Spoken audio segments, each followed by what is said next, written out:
toto video bude venované E39, lebo je to pomerne fajnotka, ale tieto svetlá sú tak zničené, že už dlho som nevidel tak zničené svetlá.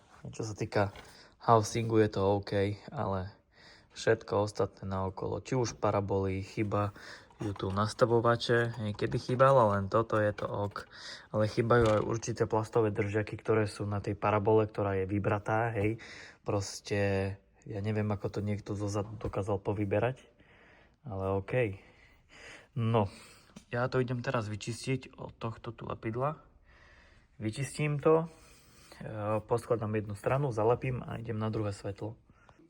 Máme tu starú projekciu, trošku vypálenú. Tu je naučka.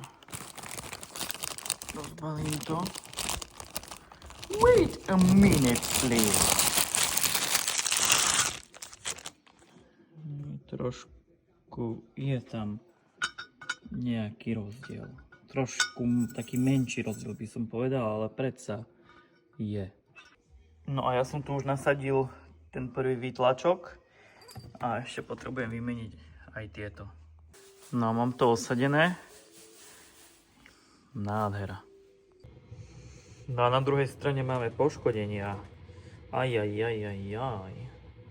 A tuto dostalo trošku šupu. Tu je popraskané. Ešte niekde som videl. Tu.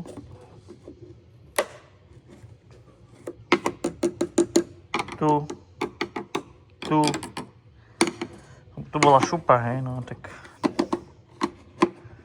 tu je niekde džúra do svetla. Prdlaj z makoví, niekto sa to tu snažil otvoriť, lebo vidím tu prehriatý plastík a to je pačené od šubováka. Oni sa to snažili urobiť. Bože, Pane Bože, a potom to tu donesú, že nezrepasuješ svetla. Nezrepasoval by si. No viem, prečo ja mám zrepasovať. Páči sa mi na tejto robote, jak vieš presne určiť, čo kto robil. A tu sa snažili, lebo toto im asi nedržalo. Chyba tu nastavovač, hej. A bola voľná šošovka, tak si myslel, že keď utiahnu túto šrubu na max, takže vlastne vyriešia problém. A vyriešili to, že ju odtrhli aj spodnú. Čiže presne viem, čo šráci robili. Ja už mám vytlačený aj ten menší adapter, jeden aj druhý. Musím uznať, že to vážne vyzerá dobre. Ako originál. Nemám to s čím porovnať, pretože ten menší tu ani vôbec nemám. Ale mám tu tie väčšie, čo som tlačil, a tie väčšie sú skoro totožné. Je to skoro to isté. Super. No, nastavovače sú na mieste. Nové, vytlačené. To doslova pasuje na toto všetko, čo som tu postváral.